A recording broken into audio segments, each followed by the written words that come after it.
ingin menyampaikan satu hal tentang ku tahu dia bekerja. Ku tahu dia bekerja. Amin. Ku tahu Tuhan bekerja. Next.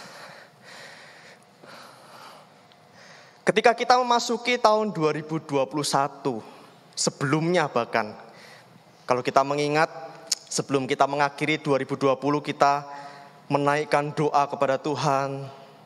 Kita berharap bahwa di tahun 2021, kehidupan kita, keluarga kita, masa depan kita akan jauh lebih baik. Gereja-gereja berdoa agar tahun 2021 akan jauh lebih baik. Rencana Tuhan indah di tahun 2021. Ketika kita memasuki tahun 2021, kita mengawalinya dalam nama Tuhan Yesus. Kita memiliki semangat yang baru dengan harapan di tahun yang baru ini semuanya akan jauh lebih baik. Tetapi kalau kita kembali ke belakang, 20 hari pertama, 20 hari awal di tahun 2021 sudah terjadi 169 bencana alam di Indonesia khususnya. Sudah sangat banyak sekali korban di sana. Belum lagi ditambah COVID-19 yang corona yang belum selesai. Jadi 170 bencana alam. Wow, baru 20 hari. Sekarang kita mau mengakhiri di bulan kelima. Mau masuk menginjak setengah tahun. Sudah berapa banyak bencana alam yang terjadi? Itu bencana alam.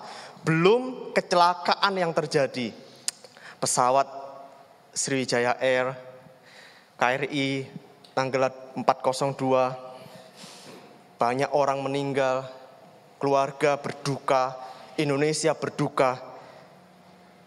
Mengapa banyak hal-hal yang menyakitkan di tahun 2021, padahal kita menyerahkan tahun 2021 kepada Tuhan dengan harapan tahun ini akan jauh lebih baik. Tetapi mengapa justru berbalik, justru berbeda? Ditambah lagi akhir-akhir ini ada beberapa hamba Tuhan yang meninggal. Orang yang setia melayani Tuhan, orang yang punya dampak di gereja, khususnya bagi anak muda. Ini merupakan sesuatu hal yang memukul kita. Mengapa orang sebaik itu, orang alat Tuhan yang luar biasa dipakai Tuhan kau panggil? Pastor Raditya Oloan.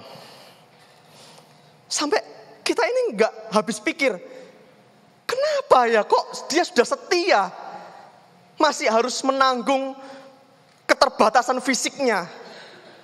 Sampai-sampai Tuhan panggil dan kita kehilangan sosok hamba Tuhan yang luar biasa. Banyak hal yang kita tidak tahu, kita tidak sangka di tahun 2021 ini banyak hal yang buruk terjadi. Selain itu mungkin, dan saya percaya masing-masing kita juga memiliki persoalan. Benar? Persoalan kita yang berat. Di bulan yang kelima ini kita banyak mengalami masalah, problem. Membuat kita menangis, membuat kita kecewa, mungkin membuat kita marah. Kita tidak tahu mengapa semuanya terjadi. Sampai-sampai seringkali sadar maupun tidak sadar, kita bertanya, di mana Tuhan? Di mana Tuhan? Apakah Tuhan mempedulikan Indonesia? Di mana Tuhan ketika aku mengalami masalah?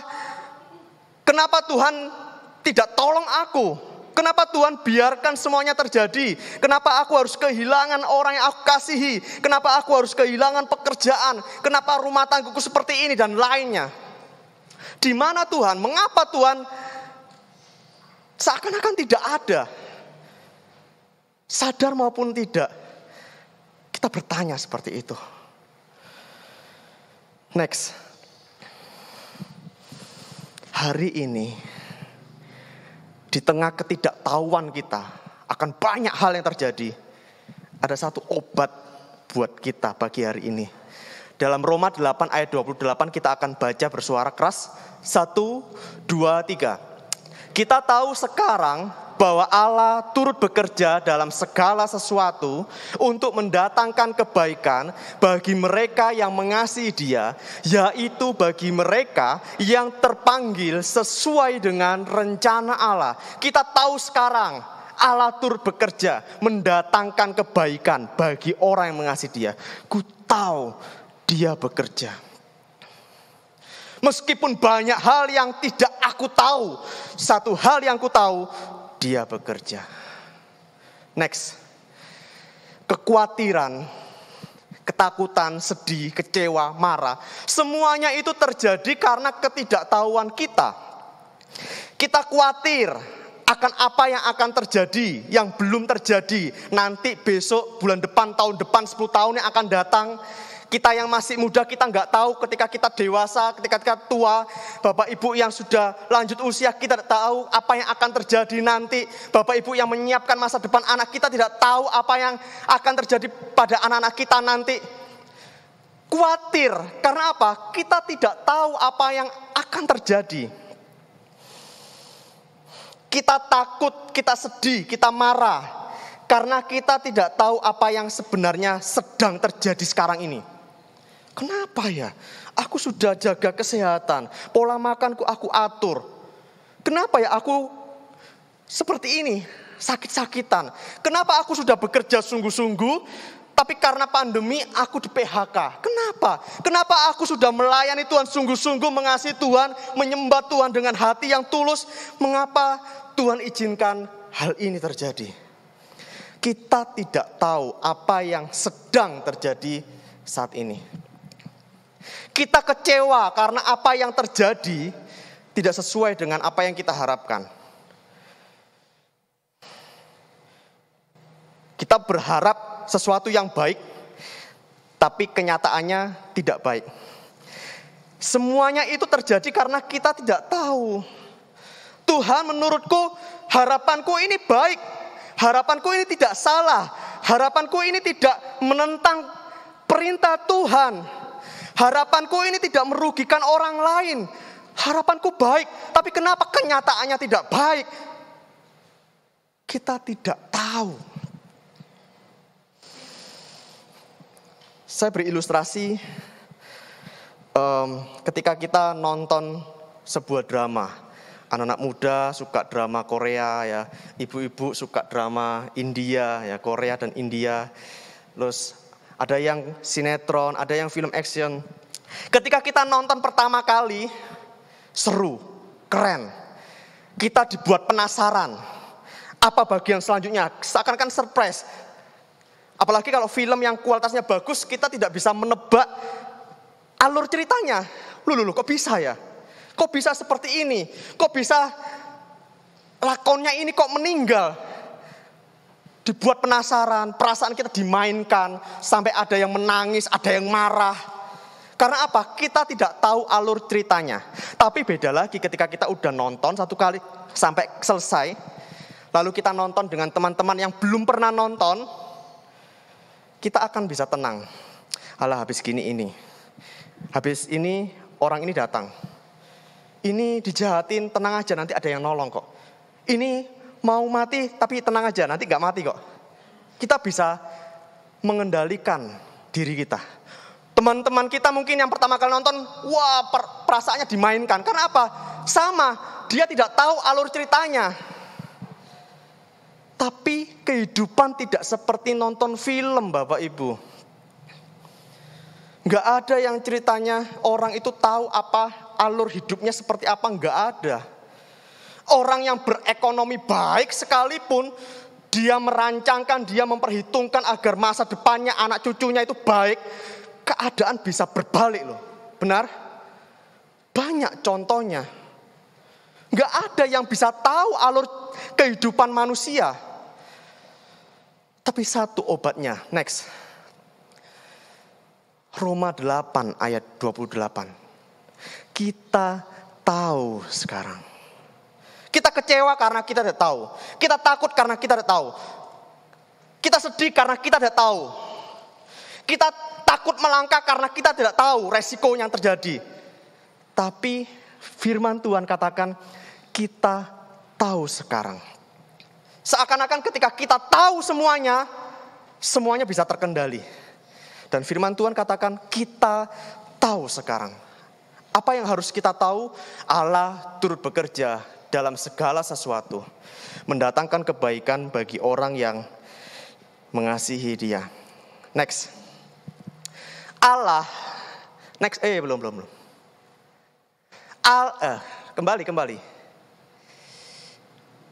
Kembali. Nah, Allah tidak menghendaki kita mengetahui segala sesuatu.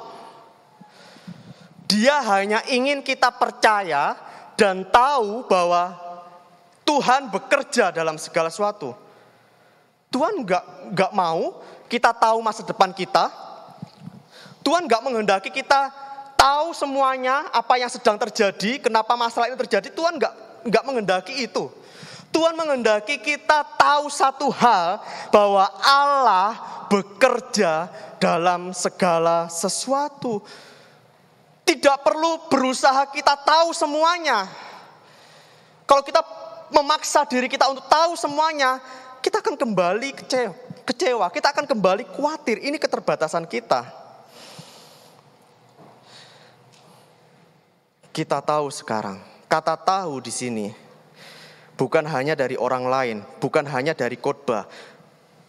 Kalau Bapak Ibu hanya tahu bahwa Tuhan bekerja hanya dari khotbah, seperti pagi hari ini. Besok terjadi masalah, besok Senin ada masalah. Oh iya, kemarin Minggu diingatkan Tuhan bekerja. Kuat. Minggu depannya, oh iya, minggu lalu firman Tuhannya tentang Tuhan bekerja. Aku tahu itu. Bulan depannya belum tentu, tahun depannya masih ingat. Itu kalau cuma tahu dari orang lain, tahu dari khotbah. Kata tahu di sini merupakan hasil dari pengalaman. Kita mengalami masalah, lalu kita berjuang, bergumul, ya aku tahu Tuhan bekerja. Permasalahan berikutnya, ya aku tahu Tuhan bekerja. Pencobaan selanjutnya, ya aku tahu. Sampai di hati kita terdapat suara yang keras bahwa Tuhan bekerja. Itu artinya kita tahu sekarang. Sampai-sampai kalau masalah terberat apapun, kita nggak mungkin bisa bertanya, di mana Tuhan? Enggak. Hati kita langsung berkata, aku tahu Tuhan bekerja. Jadi bukan cuma tahu, pernah dengar, tapi benar-benar sudah menggores hati kita bahwa aku tahu Dia bekerja. Next. Kita tahu sekarang bahwa Allah turut bekerja dalam segala sesuatu. Allah turut bekerja dalam segala sesuatu. Di dalam bahasa asli sebenarnya tidak ada kata turut. Sebenarnya bunyinya seperti ini, bahwa Allah bekerja dalam segala sesuatu. Apa bedanya? Kalau hanya turut itu seperti berpartisipasi, ikut, nyumbang, memberikan kontribusi. Mungkin ketika gereja ini dicat, saya turut ngecat. Artinya saya ikut nyumbang tenaga lah, apa membersihkan, ngelap-ngelap apa. Tapi bukan pekerjaan utamanya, berbeda. Tapi firman Tuhan tegas bahwa Allah bekerja. Dengan kata lain, pekerjaannya Allah itu ya di dalam segala sesuatu, di dalam segala keadaan. Itu pekerjaan Allah. Bukan keadaan-keadaan tertentu Allah bekerja, yang lain Allah enggak bekerja. Keadaan tertentu Allah bekerja 100%, yang lain Allah bekerja cuma 50%. Kalau orangnya beriman, Allah cuma ngasih kontribusi 20%. Kalau imannya lemah, Allah baru turun 100%. Enggak. Dalam segala sesuatu, Allah bekerja. Allah kita bukan Allah yang pemalas atau bahkan Allah yang hanya duduk di tahtanya. Raja yang punya kuasa memerintah, hanya memberikan perintah, lalu menolong ketika umatnya minta tolong, baru menolong ketika kita berdoa. No. Setiap hari, setiap saat, bahkan dari kekekalan sampai kekekalan, Allah kita, Allah yang bekerja. Amin. Tidak pernah ada waktu di mana Allah tidak bekerja. Tidak ada tempat, tidak ada satu tempat yang di mana Allah nggak bekerja di sana. Allah bekerja dalam segala sesuatu.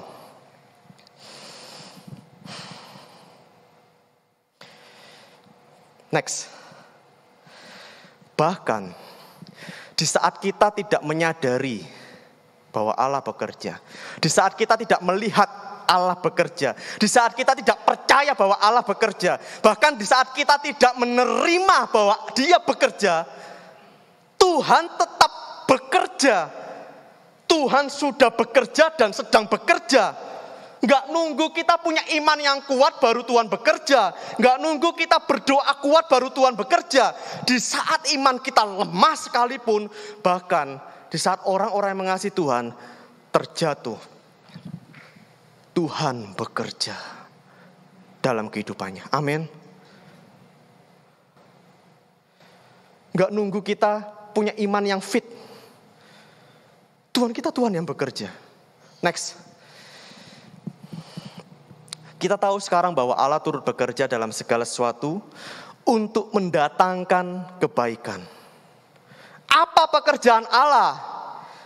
Ku tahu Tuhan bekerja. Bekerja untuk apa? Bekerja untuk mendatangkan kebaikan. Next. Di dalam Pengkhotbah 3 ayat 11, Ia membuat segala sesuatu indah pada waktunya. Ini pekerjaan Allah. Segala sesuatu indah pada waktunya. Allah, Tuhan, kalau bekerja itu selalu indah. Gak pernah ada pekerjaan Allah yang tidak indah. Gak pernah Allah berkarya itu kurang indah, kurang sempurna. Allah bekerja, satu kali bekerja itu pasti indah. Dan ketika Allah bekerja, setiap kali Allah bekerja, itu pasti pada waktu Tuhan. Jadi tidak ada pekerjaan Allah yang salah, tidak ada pekerjaan Allah yang mengecewakan, pasti indah. Bahkan di dalam keadaan yang sangat tidak baik, sangat menyakitkan, sangat berat, Tuhan bekerja di dalamnya. Next. Seperti dalam perumpamaan anak yang terhilang, anak bungsu yang hilang. Ini anak bungsu kurang ajar, dia minta warisan ketika papanya belum meninggal. Ketika anaknya sudah berhasil mendapatkan warisan, dia pergi foya-foya, dia habiskan semuanya, dia senang-senang. Ini gambaran orang berdosa, meninggalkan Bapa di surga untuk kenikmatan dosa. Ketika dia sudah menghabiskan kekayaan warisan ayahnya. Next. Ini awal di mana Tuhan bekerja. Setelah dihabiskannya semuanya, ini kebodohan anak bungsu. Setelah dihabiskan semuanya, ini kesalahan, ini keteledoran dia. Timbullah bencana kelaparan di dalam negeri itu. Ini bukan kesalahan anak bungsu. Bahkan ini bukan kesalahan presiden di negeri itu. Kelaparan di negeri itu bukan kesalahan siapapun. Dan ini bukan kesalahan. Ini merupakan kebaikan yang didatangkan Tuhan. Bayangkan bencana kelaparan di negeri itu. Satu negeri. Bukan cuma orang miskin tapi satu negeri didatangkan bencana kelaparan. Siapa yang mendatangkan? Tuhan. Apakah ini bencana? Apakah ini hal yang buruk? Tidak. Ini kebaikan yang Tuhan beri. Dibungkus bencana kelaparan, di dalamnya ada kebaikan Tuhan. Bagi siapa? Bukan bagi semua orang di negeri itu. Bagi anak bungsu itu. Karena apa? Tuhan mengasihi dia. Sehingga di cerita berikutnya, karena kelaparan itu dia tersadar. Oh iya, di rumah Bapakku jauh lebih baik. Akhirnya dia kembali ke rumah Bapa. Dalam keadaan berat sekalipun, Tuhan bekerja untuk menarik kita kembali kepada Allah. Bapak Ibu, ketika kita saat ini mengalami hal yang buruk, Bisa jadi itu merupakan cara Tuhan untuk menarik kembali kepadanya. Seperti Ayub, orang yang takut akan Tuhan, punya istri yang tidak takut akan Tuhan. Apakah ini kesalahan? Bisa saja kesalahan. Tapi Tuhan taruh istri Ayub di samping Ayub untuk memproses, untuk menguatkan Ayub, supaya Ayub ini mengalami, melihat karya Tuhan, melihat Tuhan bekerja. Tidak ada yang salah, tidak ada yang perlu disesali dalam kehidupan Ayub. Yusuf juga dijahatin saudara-saudaranya, tidak ada yang salah. Allah bekerja mendatangkan kebaikan, membuat keindahan pada waktu Tuhan. Kalau belum indah, jadi belum waktu Tuhan. Kalau Bapak Ibu saat ini melihat bahwa kok belum indah, jangan salahkan Tuhan. Oh, katakan belum waktu Tuhan. Amin. Ketika doa belum dijawab, kok belum indah, bukan Tuhan gak dengarkan, tapi apa? Belum waktunya Tuhan. Jadi jangan menyerah. Yang terakhir, saya mau sampaikan kabar buruk dan kabar baik buat kita semua. Kabar buruknya adalah, next, firman Tuhan pagi hari ini bukan untuk semua orang tanpa terkecuali, bukan. Bagi mereka yang mengasihi Dia. Kabar buruk, ketika kita bukanlah orang yang mengasihi Tuhan, atau bahkan tidak memiliki keinginan untuk mengasihi Tuhan, firman Tuhan ini tidak berlaku buat kita. Bukan hanya tentang tidak ditolong Tuhan, tetapi ketika kita tidak mengasihi Tuhan, kita tidak memiliki kebaikan Tuhan tidak hadir dalam kehidupan kita, itu lebih dari bencana. Ini kabar buruk. Tapi ketika kita, orang-orang yang mengasihi Tuhan, bahkan kita memiliki hati untuk bagaimana kita bisa mengasihi Tuhan. Bapak Ibu, apapun yang terjadi, percayalah bahwa Dia bekerja, mendatangkan kebaikan pada waktunya bagi kita yang mengasihi Dia. Amin. Kita akan mengaminkan firman Tuhan pagi hari ini. Kita akan pujikan pujian, Kau tetap Allah. Di tengah situasi yang tidak menentu, masa depan yang tidak bisa kita lihat, Allah tetaplah Allah yang memegang kendali penuh. Betapa dahsyat Engkau Tuhan. Kita akan bangkit berdiri. Kita akan mengaminkan firman Tuhan. Kita izinkan Tuhan, Roh Kudus berbicara, berfirman dalam hati kita. Katakan dengan iman, Engkau dahsyat Tuhan. Sekalipun bumi bergoncang, sekalipun pencobaan yang kita alami saat ini sangat berat, ku tahu Tuhan bekerja. Haleluya.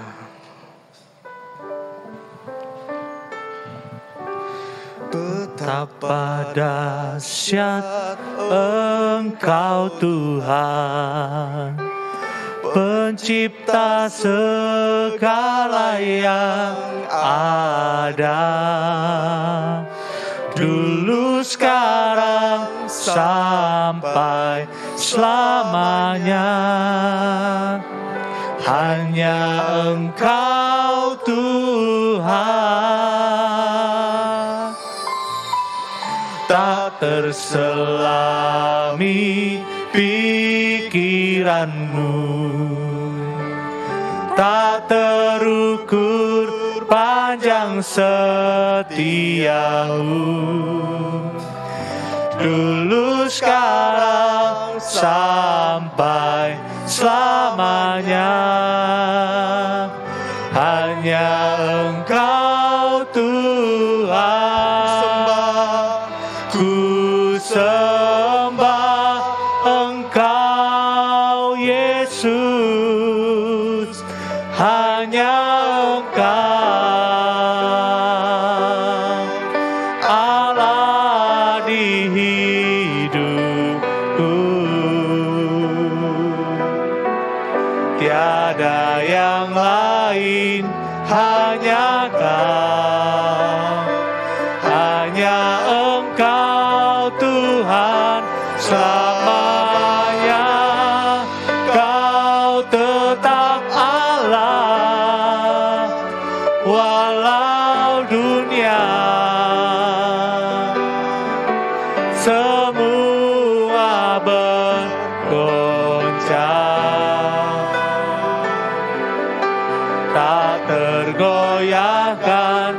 Kau tetap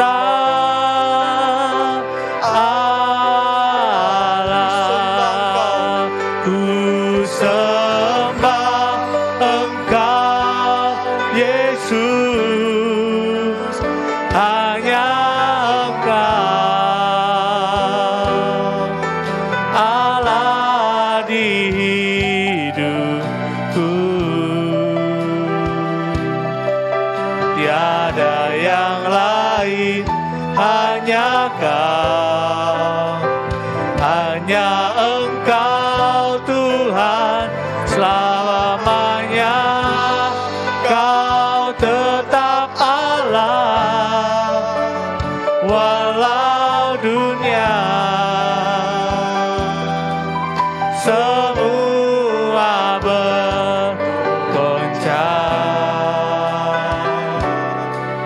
tak tergoyahkan. Kau tetap Allah.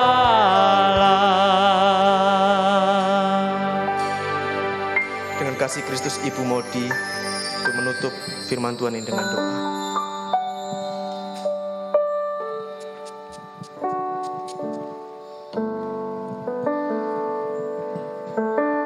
Kami bersyukur untuk firman-Mu siang hari ini. Kami percaya Tuhan, Engkau yang bekerja di dalam kami akan memberikan kami kekuatan, kemampuan untuk boleh terus memandang hanya kepada Tuhan. Bukan kepada masalah kami, pergumulan hidup kami, kekhawatiran, ketakutan, kemarahan, kekecewaan kami. Tetapi hanya kepada Tuhan, pemilik hidup kami yang sejati. Terima kasih Tuhan, saat kami tetap di dalam Tuhan, kami tidak akan pernah dikecewakan. Sukacita yang dari Tuhan itu akan terus mengalir, memberikan damai sejahtera yang melampaui akal kami. Terima kasih Tuhan, kami bersyukur karena Engkau baik. Karena Engkau baik, mengasihi kami, mempedulikan kami. Sebentar lagi kalau kami pulang ke rumah kami masing-masing, kami percaya penyertaan, perlindungan Tuhan terus ada dalam kehidupan kami, seumur hidup kami, sampai Tuhan Yesus datang kembali yang kedua kali, menjemput kami di dalam kemuliaan yang kekal. Terima kasih Bapa, hanya di dalam nama Bapa, Anak dan Roh Kudus yang kami sembah, hanya di dalam nama Tuhan Yesus Kristus kami mengucap syukur dan menerima segala yang terbaik dari Tuhan. Haleluya, amin. Silakan duduk. Kita akan pulang dan tetap menjaga protokol kesehatan. Segala pujian